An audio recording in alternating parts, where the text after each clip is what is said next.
Thank you for tuning in to the Simple Sophisticate podcast, the show that is part of the Simply Luxurious Life online destination. Visit the blog, thesimplyluxuriouslife.com, to find the show notes for each podcast episode, as well as much more weekly content to elevate your everyday and deepen your contentment. From recipes, motivational posts, videos of the cooking show series, style and decor inspiration, French and British inspired content, and the reader's favorite regular weekly post, This and That, which goes live on the blog every Friday. Now to today's episode.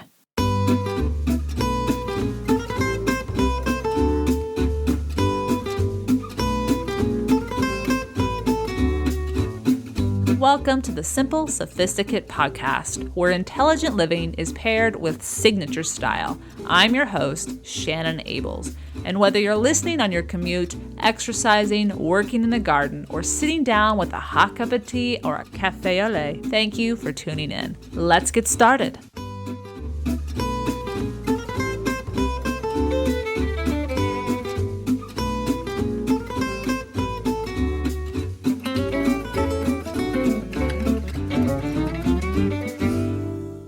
Welcome to the 304th episode of The Simple Sophisticate. Today, I'm excited to welcome to the show two guests. One's a writer, one's an illustrator, and they both have come together to create a wonderful book titled Artists in Residence, 17 Artists and Their Living Spaces from Giverny to Casa Azul. Now, Melissa Wyse is the writer, Kate Lewis is the illustrator, and they are going to talk about not only the artists that are showcased, some are going to be well-known, Claude Monet, for example, others less well-known, and ones that, as I read through this book, my curiosity was sincerely piqued as to the fact that I didn't know who these people were, but my goodness, what an inspiration as to honoring the talent or the gifts that are within you that want to be shared with the world, and how they did that. As well, I'll talk to both my guests about how they hope this book inspires readers to look at their homes anew and welcome in decor or a way of living that honors the people that live in the house, as well as allows the home to function as a home, but more powerfully allows the creativity to come forth because you feel safe and comfortable in your own space because it speaks to you and for you. Now, stay tuned as at the end of our conversation, they will also share 3 Petite plaisirs I think you will enjoy. And perhaps if you're not already adding them to your daily routine, consider doing so in your own way. Let's get to the conversation. If you have ever wanted to peek inside the homes of your most beloved artists, perhaps Claude Monet's Giverny, Frida Kahlo, or Georgia O'Keeffe's, I have just the book for you. The author and illustrator behind Artists in Residence, 17 Artists and Their Living Spaces, have joined me to talk about their new collaboration. Melissa Wyse and Kate Lewis, welcome to the Simple Sophisticate. Thank you for having us. Yes, thank you so much. Oh, I'm so excited to have you here. And there's something that immediately caught my eye when I was starting to read this book in your introduction, and it was the word you kept using, serendipity. And so I'm going to start with this question. You've described this book and this partnership as being serendipitous.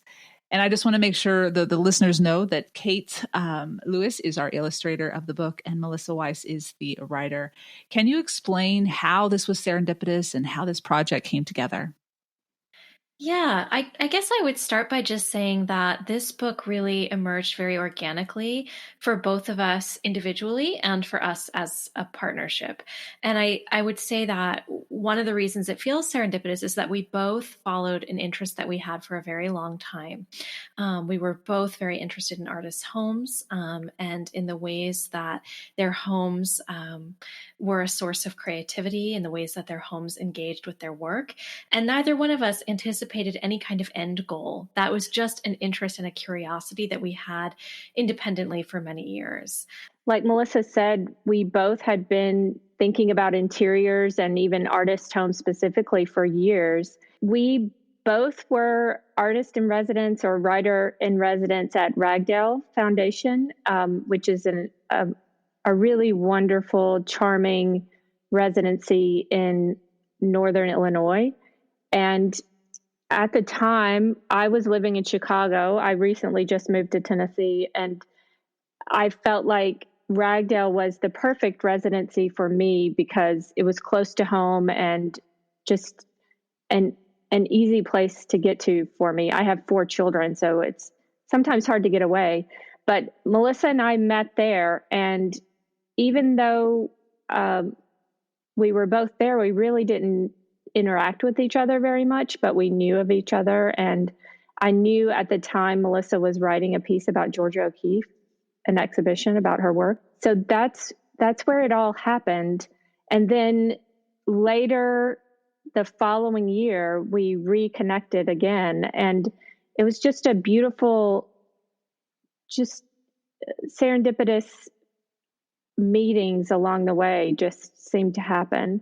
So we met at Ragdale, and then a little bit of background about how the book came out is a few months after Ragdale, I found out about an artist, a business retreat for creative entrepreneurs, and that was held in San Francisco. And as I said earlier, I have 4 children, and at the time, my youngest had just turned 1. And getting out of the house and going to a business retreat or conference was not something that I did. I mean, it was completely out of the blue, very random for me to feel like that's something that I should do, but I did. And during one of the breakout sessions, I randomly met an editor from Chronicle Books. In that moment, I just felt like another seed was planted for the book at that moment.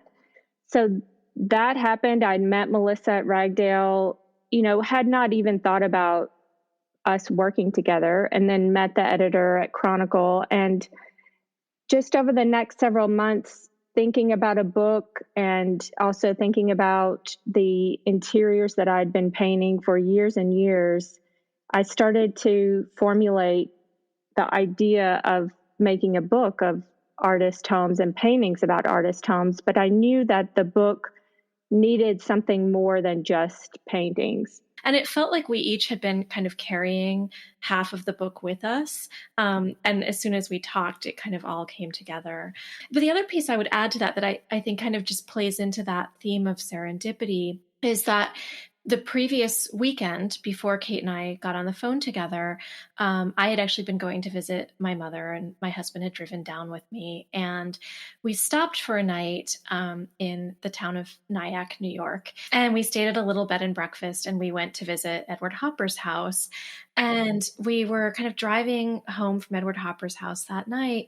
And my husband said, we need to carve aside some time for you at some point tonight or tomorrow so that you can write about Edward Hopper's house, because you're always so happy when you can write about artists' homes.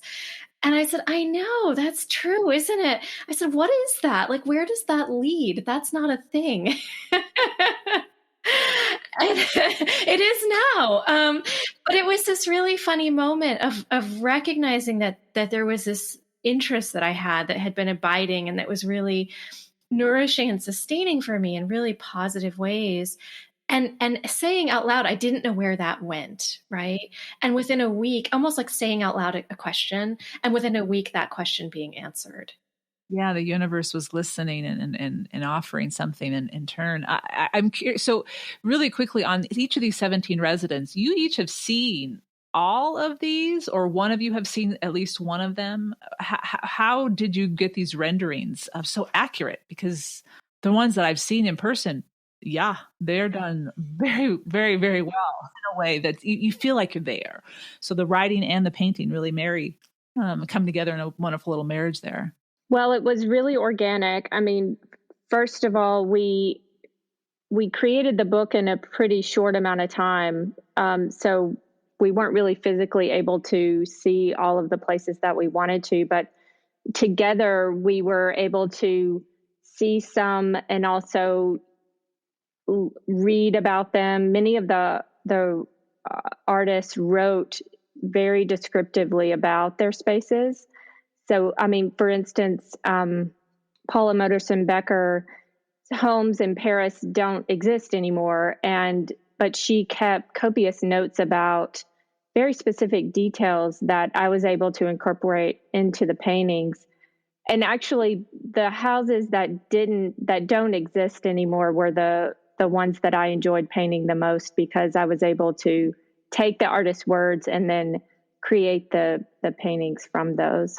That would be fun. And I'm glad you mentioned her. She's actually one of the artists that I honestly did not know until I read your book. And you mentioned that there are artists that we're all going to recognize if we're, paying attention to the art world just generally. There's artists here that people aren't going to know. And for me anyway, I was fascinated by her. Could we talk about her for a second? Because she's German, but she, like you mentioned, her place was in Paris. And can you share, how do I say this? Would you mind introducing her, I guess, to listeners? Because I have a feeling they don't know who Paula Modersohn-Becker was, and describe her place in Paris and why it was such a haven for her to create, because she kept returning there. I'll let you go from there, because I just loved learning about this woman who I'd never heard about. What a life, a short life, but a life. Yeah. Yeah. She's an incredible artist. She was painting around the turn of the 20th century. So I guess now about 120 years ago, and was really groundbreaking and revolutionary.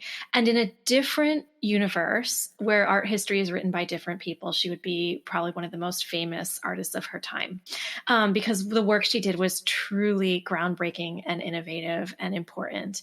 And really just not only reimagining what kinds of subjects would be painted and how they would be depicted, but also just her technique was so incredible and new and fresh. She painted what is considered the first modern Western self-portrait of a nude woman, which is, at the time incredibly groundbreaking and really paved the way for a lot of work that's happened since. She also did really impactful paintings of women and children, ordinary everyday women and children. There's one that she did of a woman sort of cuddled around her newborn child, and they're really facing each other in an incredibly intimate way that speaks to me right now, having a newborn child just down the hall. I was going to say, yeah. Yeah. She is absolutely beautiful and very much loves to be snuggled at night. So we're not sleeping at the moment, but it's okay. But Paula Modersohn-Becker was really drawn to Paris. She was German. She was married to a German artist, and she really needed at times in her life to go away from her home and go to Paris. And she would really create these magical spaces for herself in these rented apartments that she would find in Paris. And it was really important for her to have that time where she could immerse in her own work and also see the work that was happening in the contemporary art world of her day. And she was just really in the midst of doing something important at the time she died. She had only just begun, and what she had already done was pretty fabulous. But she died very young, very shortly after childbirth, from complications resulting from childbirth. So it's a really, I think, important story, and also a really important artist. Her story and her life really resonated with me because I could see she had such a passion to paint and to kind of remove herself from her everyday life to be able to immerse herself in her work and in the art world. And I think that that's something really that resonated with me, and my pull to Ragdale to have that. I was only there a week at Ragdale, but I completely immersed myself in the environment there and in the gardens around Ragdale to paint them. And one thing that is such a tragedy for me with Paula Modersohn-Becker's short life is I'm just curious to see how she would have navigated motherhood and being an artist and having that pull to go and create, but also still mother her child. And that's something that I, deal with every day. And I think I'm getting into a rhythm with it now that, my youngest is 5 now. So of course I have been doing this a while, but I'm just curious to see how she would have done it, because there aren't that many artists that talk openly about mothering and making work. That's so true. That's a good point. I think of my own illustrator for the blog, Inslee Ferris. I don't know how she does it. She has two little ones, and she still keeps creating it. But I appreciate you bringing that up, because I think that's what I was drawn to with her, is she still honored her calling, her need to fulfill something within her, and she was supported in doing that for the most part by her husband, which is, I mean, we don't know exactly the details of that relationship, but you all did the research and it sounded like he was somewhat supportive to an extent. Yeah, he tried to be. And I think the thing that's interesting about him is that he was a very traditional painter, and the work she was doing was really foreign to him. He couldn't understand it completely. So, what he had to go on was his trust in her and his really genuine desire to support her. I think it was a little bit of a pull for her because he also wanted her to come home. And he also, so she was really kind of wrestling with these two things. But I think that he in his limited way really worked hard to support her and tried to, even though it was a little bit beyond him. Seemed like it. Yeah, quite a pioneer. I mean, that during that time especially is quite an anomaly. Now I'm going to take a quick break to introduce you to a sponsor for today's episode. But when we return, we're going to talk about how they hope their book inspires readers to look at their homes and reassess how they really want to live in them and decorate, to live more fully and more fulfillingly with regards to whatever is within you that you want to share with the world. I'll be right back.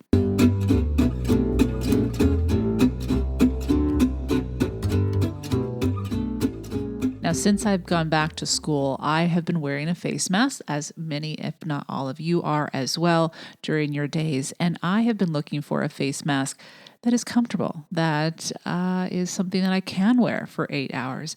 And I was fortunate to be introduced to Graf Lance Masks. This is a small company based in Los Angeles, and their masks are made of organic cotton and are top rated by academic studies from New York Times Wirecutter in breathability and reducing glasses fog. Now, I have 3 of them, one in off-white, one in black, and one in a denim color blue. The blue one is the one I wear the most often. It just works with all of my outfits.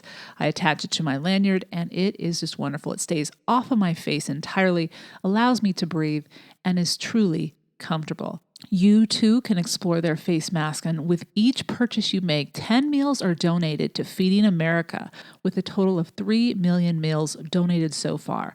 For the next 30 days, you can get 15% off any purchase on graflance.com with the code SIMPLY. Visit Graflance, that's GRAFLANTZ.com, and use the promo code SIMPLY to save 15% off your purchase.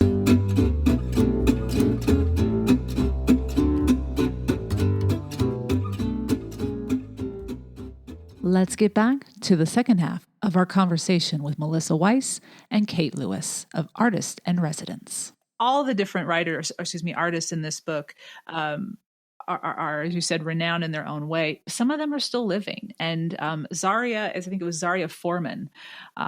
Could you speak to a little bit about her? She really seems to come to life. She brings space and appreciation for Earth and Mother Earth into her paintings and into her home. I thought that was very interesting. Could you speak a little bit about Zaria Forman? Yeah. Well, it's interesting.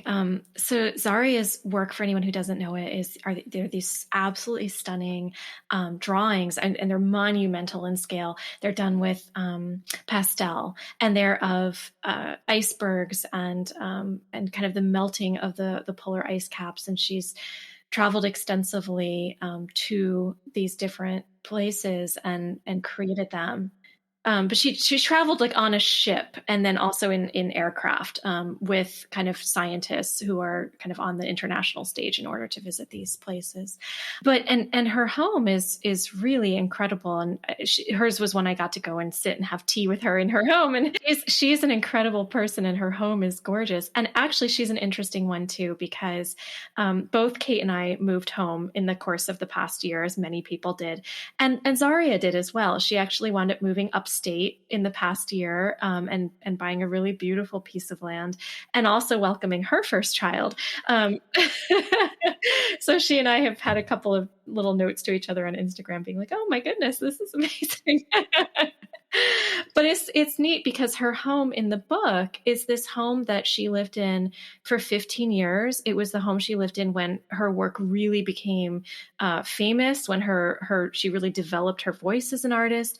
And now this home that she doesn't live in today has kind of been immortalized in this book. And she said it was so special opening the book and seeing this home that she had loved for such a very long time. So true. I didn't even think about that. If she doesn't live anymore, this probably is quite a special gift to her for that. Well, one more thing about Zaria I'll share is one thing she shared with us, like Melissa said, when she opened the book and saw her home, it was beautiful for her to see her old home as she was in her new home with her newborn. And she also shared with us some of the pieces of the furniture that I painted are now in her new home. And because I've just moved and now I'm seeing my furniture from my old home in my new home, I just think it's really beautiful to see pieces in a new way, with fresh eyes when it's in a different space, and how different pieces of furniture can look and feel totally differently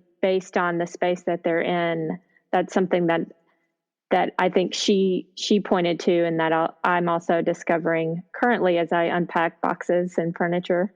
I was going to say, I just want to ask you, because in the epilogue of your book, you both speak to how this book influenced you with regards to your own approaches to your own decor. And Kate, you wrote, you have a desire for creative expression throughout the entire house. And so now I'm curious, how has this desire to live in harmony with beautifully designed spaces, as well as let your life be what it needs to be and what you need it to be for your own artistic talent? What are you seeing evolve in your own world?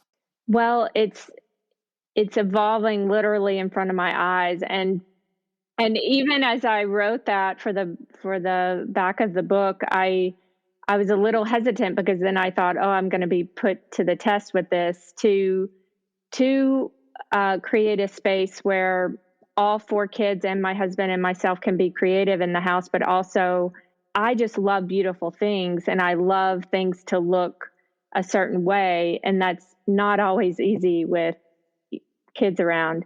But one way that we're starting to do it is in my 2 youngest sons' room. They share a room. They're 7 and 5.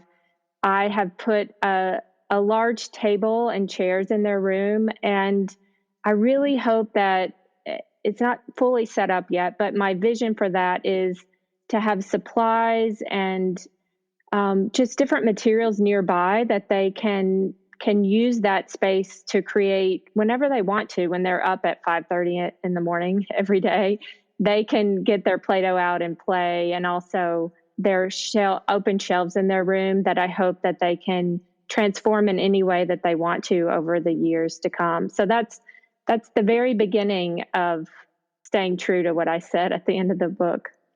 Yeah, letting the house evolve as the family grows and evolves. Yeah. Melissa, on that same point, you wrote with regards to that you are inspired to explore creative expression in your own home, and how your home offered a corollary in physical space to the focused and often interior creative work of writing. Can you share how this realization materialized throughout this project's journey? I loved your introduction with regards to visiting Hopper's house. How did it change or deepen, or how did your awareness evolve through this journey? I would say that I've always felt like writing is both very sort of still and interior, and also really physical. Like it has this physicality to it. And literally while I was writing this book, I would like finish my day's work and I would just have to like throw myself a solo dance party in my kitchen, because I like had to have some kind of physical like outlet for all of the physicality of writing that doesn't otherwise have a place to get expressed. And you probably find that with your blog too. I love how you describe that, by the way. That just puts it in a vision for people. It's perfect. Yeah. Just got to get it out somehow. Yeah. Yeah. And I think that our spaces are one of the ways that we can do that. And so, just even while I was writing the book, I can remember like finishing work and rearranging furniture, or just like needing to just physically play with the space I was in, because I was physically, like I was needing mentally and emotionally to kind of really reconfigure the ways I was thinking about different chapters or different artists. And the physical playfulness was a way to kind of give that voice in a different context. So it kind of loosened some of the muscles I use for writing to do something that was very three-dimensional. And on a much, compared to the page, which is a really kind of tiny, minuscule micro scale, right? To do something that was on a really macro scale.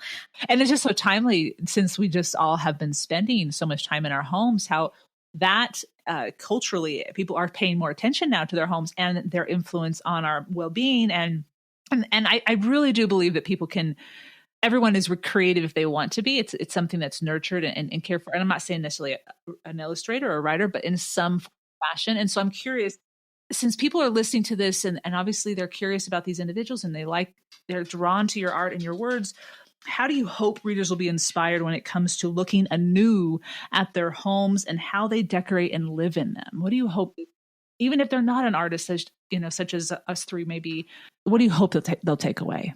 I hope that they take away that they can play with their spaces, that their space can be whatever they want it to be for themselves, that it doesn't have to look like a magazine or be traditional.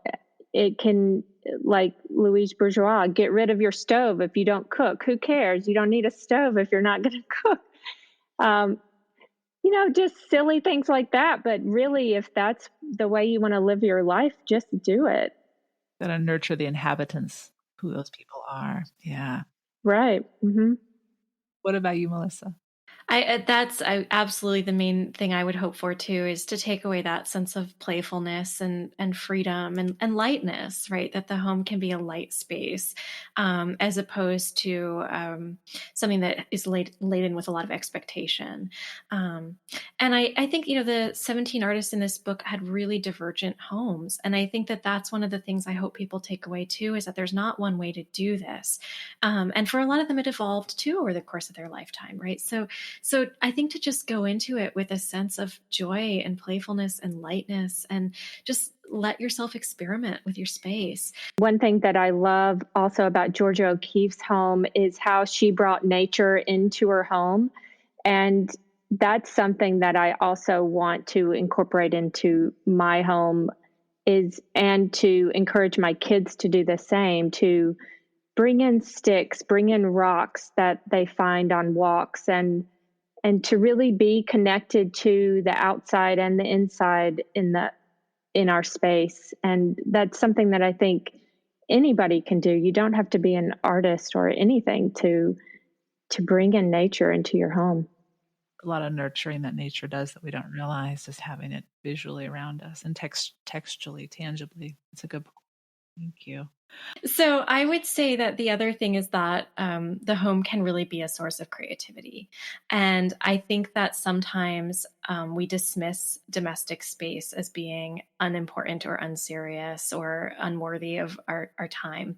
And I think that it actually can be really generative, both unto itself, right? That playing with our home can be really creatively fulfilling unto itself, and also that it can loosen the creative muscle for other kinds of creative work. So whether you are a professional, serious artist in any medium or form, or whether you're somebody who's just kind of inviting in a little bit of tentative room for creativity, your home can be a way of like loosening that space for yourself. And so just allowing for it to carry this kind of generative potential that you can access, that you can choose to spend time with, I think is something that, can be a really nice takeaway.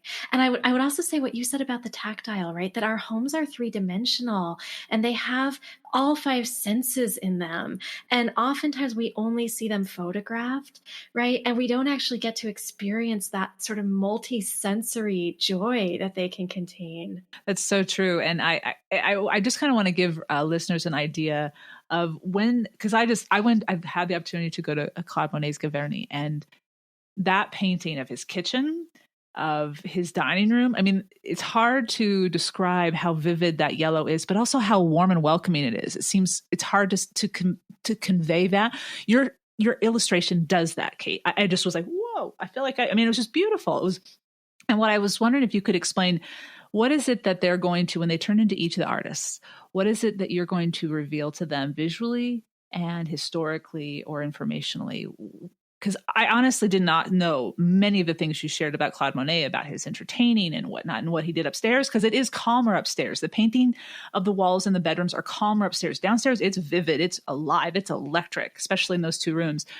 What is it that listeners are going to see when they open up your book for each of the artists? Maybe you can use Claude Monet as the example. I think exactly what you said. I mean, our hope was that the reader would become immersed in each home. In each chapter, you would, through the words and the illustrations paired together, you would get a real sense of what it was like for that artist to live in that space. Yeah, I think that's one of the real values of having Kate's paintings is that she really conveys not only what a space looks like, but what it feels like and the kind of energy that each room has and each piece. I mean, it's just, I think it conveys so much more than a photograph really ever could. Yeah. Yeah, no, I would agree with you, because we've all seen the photographs of some of these places, but they come to life in a different way when they're illustrated. That's what makes this book very special. But I feel like there's a lot of personal components that you also brought in, Melissa, that, again, you just don't hear about all these pieces, these little intimate pieces. You hear about the facts and the paintings and when they were produced and all that, but you don't always get the personal stories. Well, I think that there's a certain way that we tell our art history, right? And it's very limited. It's useful in its way. It's really important in its way, but it's also one way of talking about art and talking about the way that art comes to be in the world. And I think that there's room for us to create some other ways of crafting that narrative. And even the concept of looking at a home as a really valid approach to art history, right? That is actually an important artifact that we can look at to better understand art and artists, and the particular paintings that these artists did. So I think that it's just a way of loosening up some of the rigid boundaries that we've created around what constitutes a serious study of art. No, it's it's chronological to an extent, but it's not, like you said, you're not picking up a textbook. This is so much more intimate. As you said, you're going into their personal headspace in many ways. This is their home, and journeying with them through their artifacts and why they have certain things or don't have certain things, or certain behaviors and daily routines, or the people they met, for example. But I think it's just a unique way of sharing a story that people may think they know. But I honestly did not know some of these things about some of these artists I thought I loved and knew very well. So thank you for bringing that to us. Congratulations. I want to wrap up with one question that I always end my podcast with, and that is a question to both of you. So we get a twofer here. I end each episode with the sharing of a petit plaisir, or a simple luxury you enjoy in your everyday. And I would love to hear from you both one thing that you enjoy that just elevates the everyday. This is something that I carry with me every day, even through the move and I've been through 2 Airbnbs and moving 2 big houses, is I have a hot green tea with a splash of soy milk multiple times a day. And that is just helps me center myself and calm myself and just love, love, love it. And can I add one more? Yeah, no, I love having more. This is okay. Good. So the green tea is just, what I need every day. And also something that I do every day is I do a quick sketch that I call Morning Find, where depending on what is going on in my life, and I do a quick black ink sketch of it.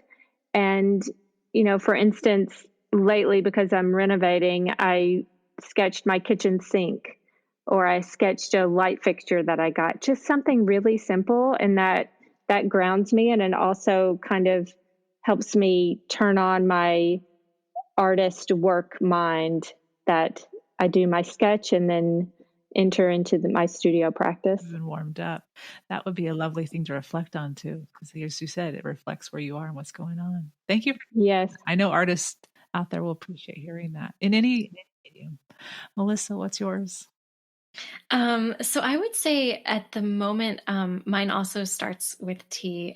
So I have this really lovely cardamom chai tea that I get from this spice shop here in New York that is fabulous. And like during the shutdown when it's been a little harder to like get there to get this tea, it's been like I've been like rationing it. My husband like ordered me like a box full of this tea for my birthday. It's so special and wonderful. So I always start with that. And in these days of new parenthood, my husband and I have moved into the same studio. So we're sharing a studio. He's a composer and musician. And so we've been coming in here together, and we have a little spot for our daughter. So we've been kind of putting her down, and he plays the piano and I sit and I drink my tea and I write. And I haven't been writing anything, too project oriented right now. I've just been kind of jotting thoughts down in a notebook and just kind of seeing what they turn into and how they evolve. So it's been very provisional and very kind of exploratory, but it's just been so lovely to be in this space. It has this like really beautiful skylight. So to be in this space that's just like luminous with this sort of light from above, and just sort of watch my daughter make silly little faces. And she seems to be a dancer. So she likes to kick her legs and so sort of watch her do her little movements. But it's just lovely, like being together as a family and just kind of all of us kind of engaging with our senses in our own mediums. So, Well, and it sounds like a great example of just being present and letting life unfold as it does and savoring right where you are. yeah. And the gift that is. Yes. Yeah. Thank you. That's a beautiful way to say that. Yes. I think the listeners will appreciate both of your examples. I think just seeing how people elevate their everydays, sometimes we don't realize how simple it can be. And that's all those examples amplify that. Thank you. Listeners, Melissa Wyse is the writer and Kate Lewis is the illustrator of an artist in residence, 17 artists and their living spaces from Giverny to Casa Azul. It is beautiful and full of lovely details to learn about known and new to you, perhaps artists. It is out now. Thank you both very much for joining me today. Thank you so much. Oh, thank you. Be sure to visit today's show notes, thesimplyluxuriouslife.com/podcast 304 for all the links to the book, to their websites, to different things we've talked about throughout our conversation in today's episode. And pick up their book today, Artists in Residence, 17 Artists and Their Living Spaces from Giverny to Casa Azul. It is out now. Thank you so much for joining me, and I will be back on Monday, April 19th with a brand new episode. Bonne journée.